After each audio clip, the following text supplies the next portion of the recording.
On lower spec bikes, I prefer Shimano. In my opinion, SX has no business being on a mountain bike. Oh, Okay. It is fine for very, very, very light trail usage. Right? It's so fragile. And it is the derailleurs are sloppy. They are hard to adjust, especially after they get used for a little bit. Because they just have all of this play and slop in them. And a lot of people have actually broken or bent SX cranks.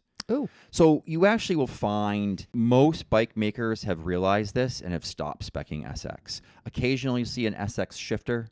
Sometimes the crank, you will rarely ever see an SX rear derailleur now. NX can be iffy. It does not have the more you use it, it is fine when brand new, but it quickly develops a lot of slop in it, and it's a nightmare for shops because you're like, I don't want to replace this derailleur, which technically has nothing wrong with it, but it's the slop in it is so bad now that it's just getting the shifting to work to a point where it's acceptable is difficult. Okay. So if you have an NX rear derailleur or upgrading to a GX derailleur can be worth it, or waiting till it's not that much more money. And it's not a weight thing we're talking about. We're talking about a performance thing. Yeah, obviously the higher up you go in the better group sets, it is they do way less. But but this is a real performance situation. So if I see if I saw two identical bikes basically, and one was spec'd with SRAM